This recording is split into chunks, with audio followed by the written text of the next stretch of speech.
मदद करने का हुक्म दिया है। अल्लाह ने फरमाया वतआवनु अलल बिर्रि वत्तक़वा। इसी तरह अल्लाह के नबी सल्लल्लाहु अलैहि वसल्लम फरमाते हैं मन दल्ला अला खैरिन फलहु मिस्लु अज्रि फाइलिही, कि जो इंसान किसी भी शख्स को भलाई की तरफ रहनुमाई करता है, अल्लाह रब्बुल आलमीन भलाई करने वाले की तरह उसको अजर व सवाब अता फरमाता है। तो अगर आप किसी भी जगह पर जिम्मेदार हैं, ओहदेदार हैं, साहिब मनसब हैं, साहिब इख्तियार हैं, और वहाँ पर अगर नेकी करने का कोई मौका आपको मिलता है तो आपको पीछे नहीं हटना चाहिए, बल्कि अपनी इस्तिताअत और अपनी ताकत के मुताबिक वो नेकी करना चाहिए और उस नेकी की तरफ रहनुमाई करना चाहिए। मैं ये बात एक मिसाल के ज़रिए समझाना चाहता हूँ। वो ये है कि जब बाज़ मसाजिद के लोगों से ये कहा जाता है कि आप अपने यहाँ दर्स का इंतज़ाम कीजिए, तालीम का इंतज़ाम कीजिए, लोगों के लिए वाज और नसीहत का एहतमाम कीजिए, और लोगों की जो अलग अलग ज़रूरतें हैं उस एतबार से भी आप इसका ख्याल कीजिए। यानी आपके समाज में, आपकी मस्जिद में तिजारत करने वाले हैं, औरतें हैं, बच्चे हैं, बूढ़े हैं,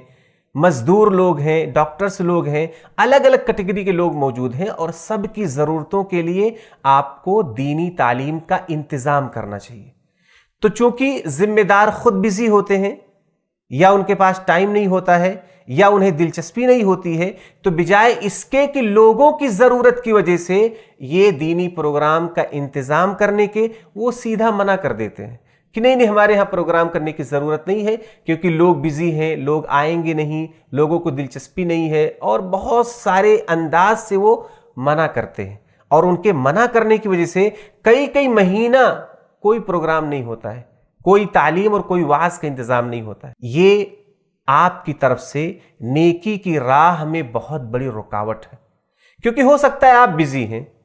लेकिन आपकी मस्जिद के बहुत सारे मुसल्ली बिज़ी नहीं हैं, वो फ्री हैं, उन्हें दिलचस्पी है, वो टाइम दे सकते हैं। तो अगर आपके पास ये ऑफ़र आए तो आपको मना नहीं करना चाहिए, बल्कि जितना मुमकिन हो सकता है आप उतना उसमें हेल्प करें और उस मजलिस को कायम करने में ताउन करें। गर्चे आप उसमें शरीक ना हो सके तो कोई बात नहीं, हो सकता है इंतज़ाम आप कर रहे हो, लेकिन आप किसी वजह से शरीक नहीं हो पा रहे हो, मशगूलियत की वजह से, बीमारी की वजह से, काम की वजह से, या अदम दिलचस्पी की वजह से, किसी भी वजह से,